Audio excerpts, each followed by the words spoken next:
Conversation is going round. People talking about the girl who's come to town. Fresh as a summer breeze, she'll take you by surprise.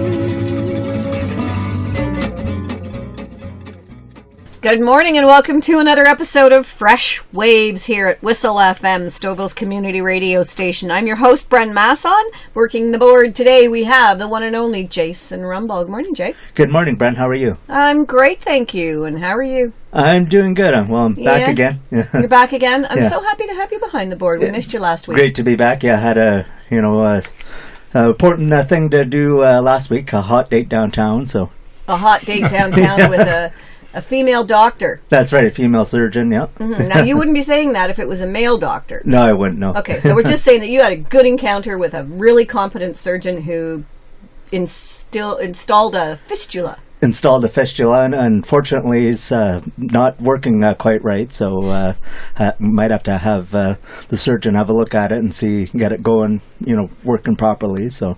All right, it's not buzzing, is it? It's not buzzing. It's supposed to be buzzing, and it's not doing I'm that. Buzzing. So.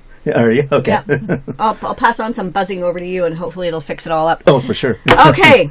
We have a great shout-out going out to Reese's Market and Bakery. They gave us the muffins in the studio this morning and hot cross buns last week. And they have tons and tons and tons of super great Easter stuff. So we thank them for their support of this show. They've been supporting Freshwaves for, at least 5 or 6 years now. And we really appreciate all that they do for us. They're at 5758 Main Street in Stouffville. Go and check them out for all your holiday goodies. And a big shout out going out to Kay Campagnoni. I hope you're listening this morning, Kay. Nice to be talking to you through the radio waves. It's been a while. We have to go and have a coffee sometime. Kay is good friends with one of our guests this morning. And I've known Kay for many, many years. And this morning we have Lisa Hun in the station today. And Lisa's here with Nancy. And then we have Eric and we have Robbie.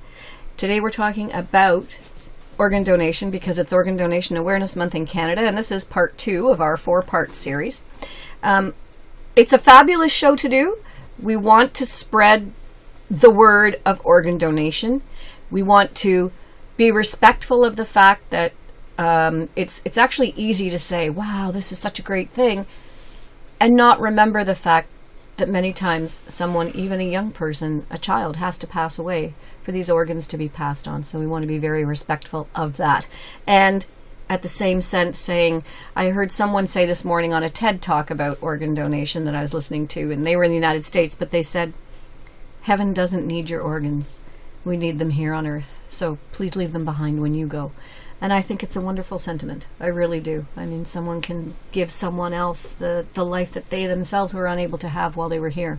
And there are live donations as well. Last week we heard from a wonderful woman, Megan, who has donated a kidney and is about to donate a liver. And we will be keeping track of how she's doing and how her little kid down at Sick Kids is doing. And we'll give you an update on that in May after the surgery. That's right. There you go.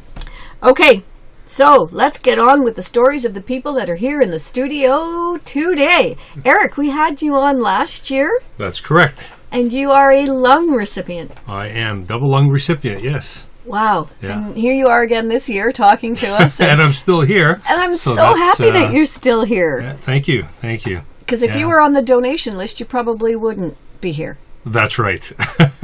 That's actually not even a probably, is it? Mm-hmm. Yeah. No, for me, I mean, it's been nothing but good things. It just, it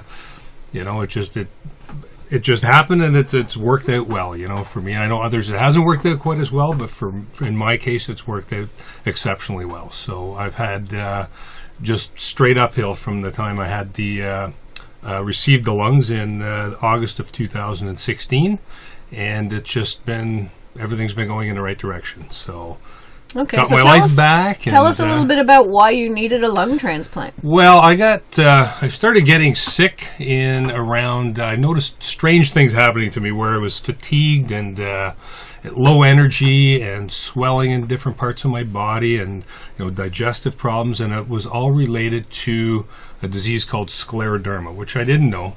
I didn't even know anything about that, but it all started around 2010.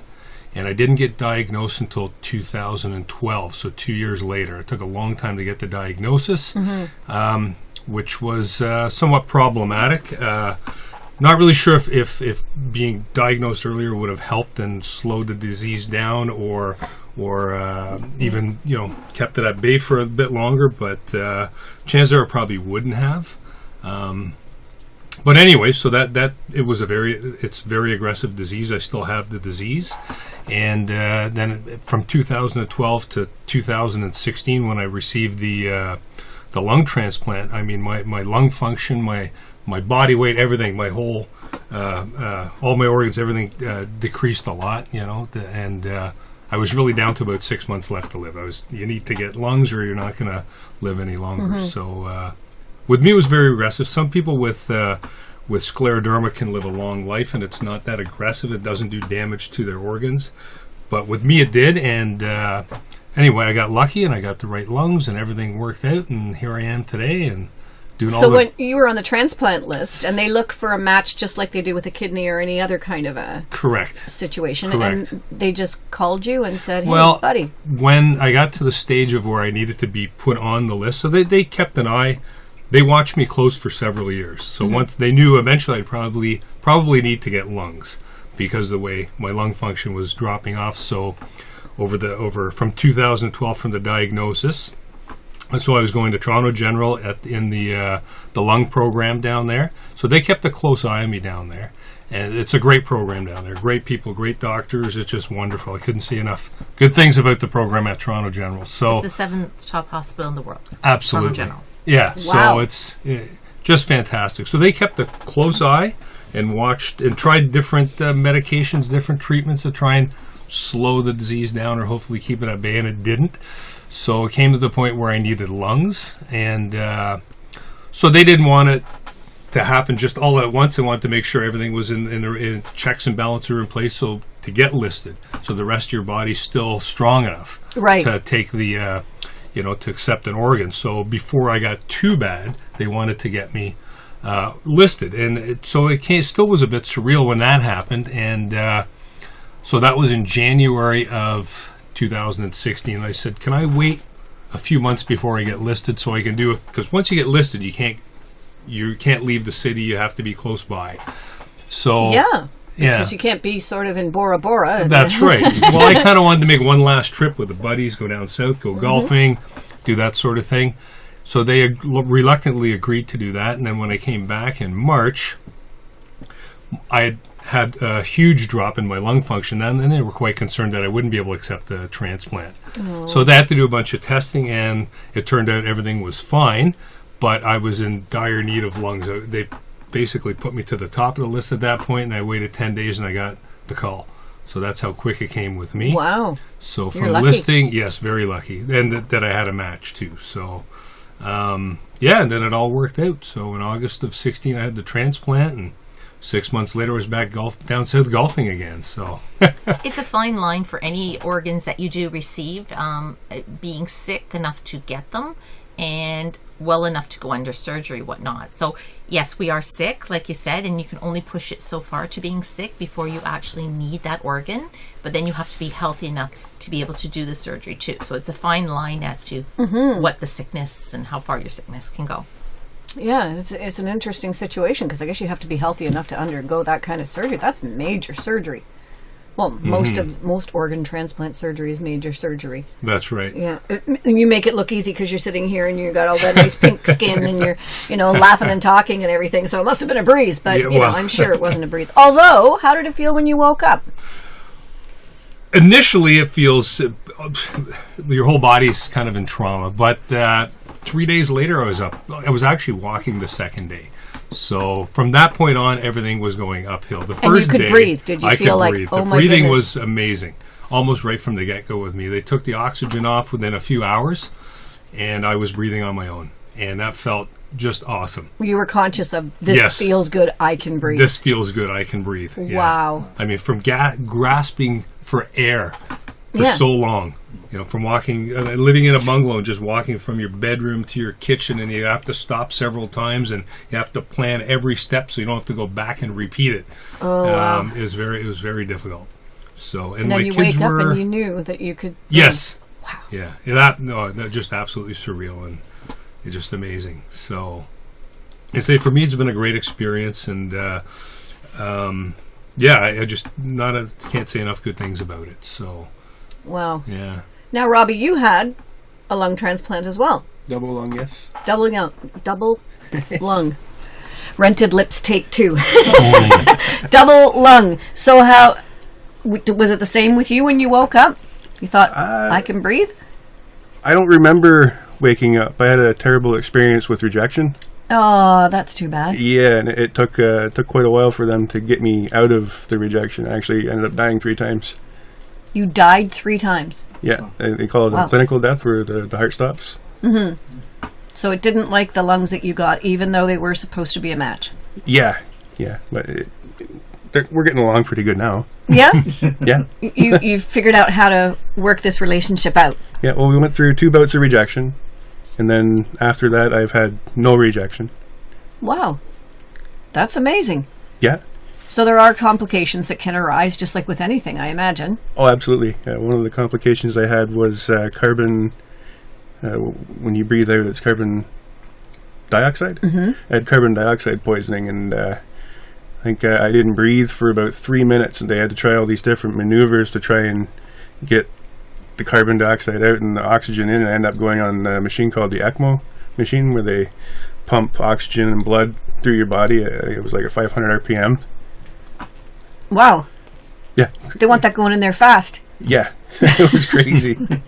So what made you need to have the double lung transplant in the first place? I had a disease called pulmonary fibrosis that was rapidly destroying my lungs. I actually ended up probably I wasn't going to get past Christmas, and they'd eventually put me on the list, and it was only 12 days, Wow. and I was in for surgery. That's amazing. You hear people waiting for years, but in your cases, you didn't have years. No, No. it was either go on life support very soon, or choose to lie in palliative care and go as comfortable as possible. Wow. So you woke up and you could breathe, even though yours wasn't as a smooth a ride as it could have been. Yeah. Wow. Okay, now the ladies on the other side of the table. Okay. We're kind of introducing everybody around, so we might as well get all the introductions done. Now, you, again, have a different story. First of all, it's you had a kidney, Lisa. You were on the transplant list for a kidney. I'm a diabetic, so since the age of 4, and I'm insulin dependent, meaning I'm a type 1 diabetic. So I always knew that with diabetes come many complications, and over the years I've had many things happen to me. For instance, I'm blind in my left eye, but my right eye is strong enough so I'm able to drive and whatnot. So they've always checked my kidneys to make sure that's basically one of the higher percentages of people that usually have kidney failure are from diabetes, or kidney failure is also from other illnesses as well, that it can be hereditary or other causes. I'll word it that way. So they checked my kidney over the years, and I kept saying, you know what, this is ridiculous. I went through my teenage years. I wasn't a real party girl, like I didn't smoke or drink like people think, or I wasn't exactly what we call your perfect diabetic. And when I say that is, it's not the food I ate, it's not related to any of that. It's due to the fact that I'd sleep when I wanted, took my insulin when I wanted, and had a really relaxed life. So in 1995, they said, your kidney failure, your kidney function is rising. And I'm like, I know nothing about this. So what is this all about? And they said, well, you have 2 choices. You can look for a living related donor. They use living. Now, it can be a family member, or it can be a friend or someone that matches. And sometimes a stranger is a complete match. stranger, Yep. yeah. Or you can go on dialysis, and I didn't know anything about dialysis as well. So they explained the different types of dialysis, which are hemo and peritoneal. And at that time, you couldn't do it at night. You had to go to the hospital 3 times a day, an evening, a week, thank you. Or you have to do peritoneal, where it goes into your peritoneal cavity. So I said, no, I don't think this is what I want. So fortunately, my mother was able to donate her kidney to me, and I kept postponing the transplant. I was young. I was in my 30s, maybe late 20s. I don't know anymore my age. And I said, you know what? I have girlfriends getting married. I have, baby showers. I have things to do. So I actually postponed my surgery. So when it came down to it, about 6 weeks previous, I had to go on emergency dialysis, where they put a line in your neck. It's a hemodialysis, and you attach to a machine 3 times a week. And that was so I was strong enough to do the surgery. So the day of the operation, there was actually a snowstorm to top it all off. And unfortunately, my mother's kidney didn't work. So I had been asked previously if I wanted... Like they did the surgery and then found out it didn't work? Yeah, due to blood flow. Oh! But I had been asked previously that there's a new transplant coming out in Toronto, and this was in December of 95, if I wanted to go on that list, and that would be a kidney and a pancreas. So I'd no longer have diabetes, and I'd no longer have to go on dialysis. And I said at the time, because my mother was going to donate, I said, no, I'll take my mother's. But as soon as my mother's failed, I said, put me on this list. This is just what I want. So I was put on the list. I was actually then put on peritoneal dialysis. I did that 4 to 5 times a day for just about a year. And then in May of 1997, I received a call. And I'm going to let Nancy take over from here. Well, May 1st, 1997, my 10-year-old son, Ryan, got up one morning getting ready for school, and all of a sudden complained he had a very bad headache.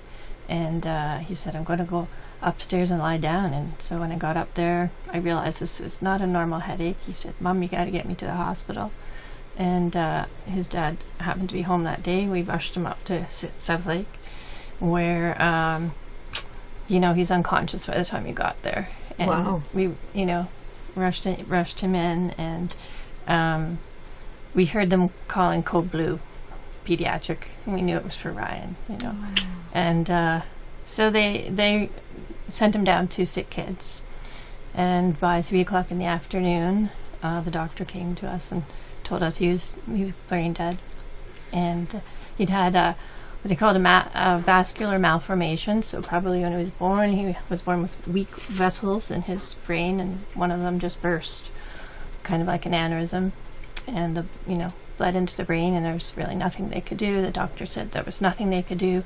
Would we consider organ donation? And his dad and I just looked at each other and said, yes, that's what Ryan would have wanted.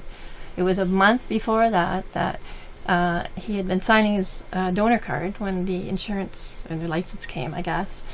And Ryan had walked into the room in grade 4. They're very curious about everything. And he was a bright kid, very beyond his years. And walked in, and what are you doing, Dad? And he explained all about organ donation, and he'd always signed his card. I had never signed my card. I thought about it, but never done it. And once he told all about it, he just bounced out of the room and came, of course, to ask me if I knew anything about organ donation and how good it was and how you could save people's lives. And then over the next month, he proceeded to go to all the members of the family he could and ask them if they signed their donor card. So when the doctor asked us that, we knew, that was what he'd want to do. And, there could have been some child in the next floor that needed organs.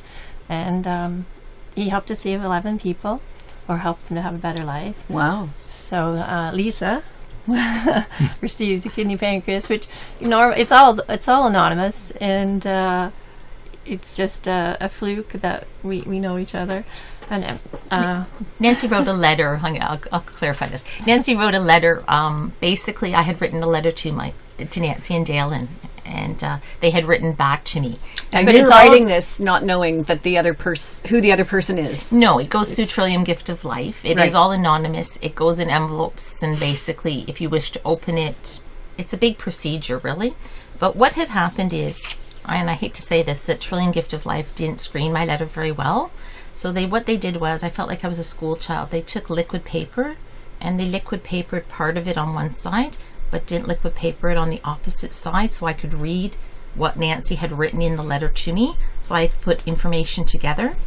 So, long You story detective short, long story short. The names have been changed to protect the innocent. So when I wrote back and I said, your son Ryan, and we had a conversation, everybody was saying to me, how do you know this? I said, well, I could show you the original letter that you guys only liquid papered on one side that didn't go.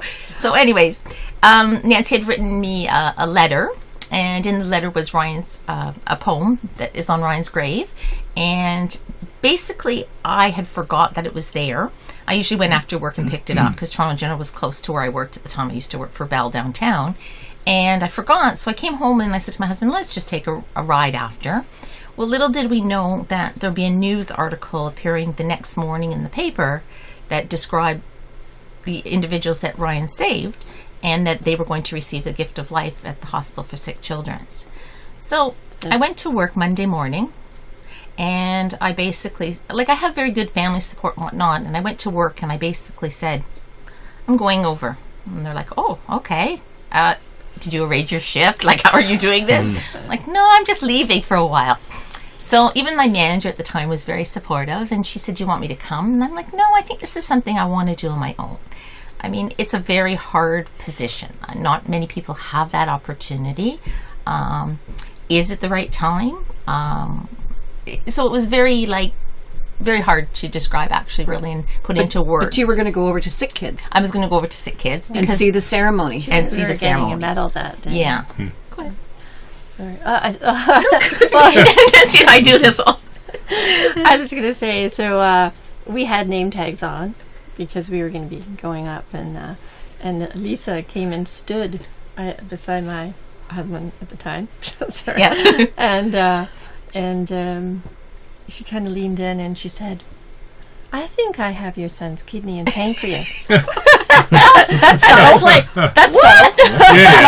I might know you more than you think. Something like this as an introduction, and just get right to the point. It was just kind of the scene of hugs and disbelief, and it has been a wonderful relationship over the years. We've gone and talked many times, and as I was going to say, I feel very fortunate to have had that opportunity because many people don't get that opportunity. Do either of you know who your donors are? No. I don't. No. Not a clue. Now, Lisa's letter that I got through Trillium was only one of many, and it's a really wonderful thing to get these letters because, I mean, losing anyone, but losing a child is just devastating, and you don't know how you're going to go on. And 4 months after Ryan passed, I got the first letter, which was from the cornea recipient, a 20-year-old university student who was in the sciences and was now failing because he couldn't see anymore. And he got the cornea, and he was able to resume his studies. And wow. Yeah, so that was wonderful. Lisa's was the next one we got, which was amazing. I think they actually missed a screening in Lisa's letter, and her name was actually in it. Just Lisa, only Lisa, nothing else. Yeah. Which wasn't enough to go on. Which wasn't enough to go on. But and then after that, I got a wonderful letter from a 16-year-old boy who received a double lung transplant. He had cystic fibrosis, and now he was able to play hockey and run and do things he hadn't been able to do.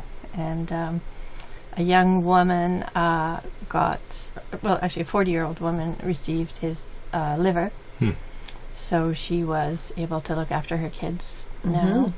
And then a 6-year-old girl got his other kidney. And then the 4 heart valves were used as well. So, and so I guess I decided after getting all these wonderful letters that I wanted people to know what organ donation could do and how we could help people.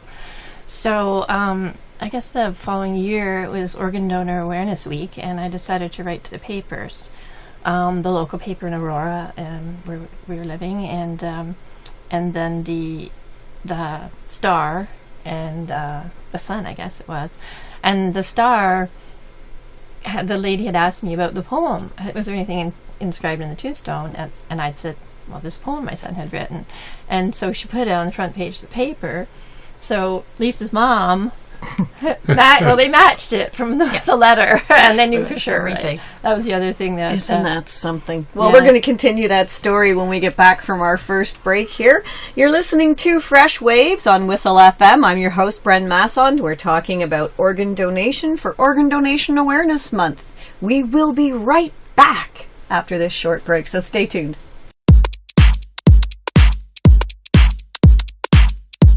Hi, this is Jay Rumble, host of the Block Party on Whistle FM. 19 years ago, my sister gave me the greatest gift of all, the gift of life. She donated her kidney to me as mine was failing.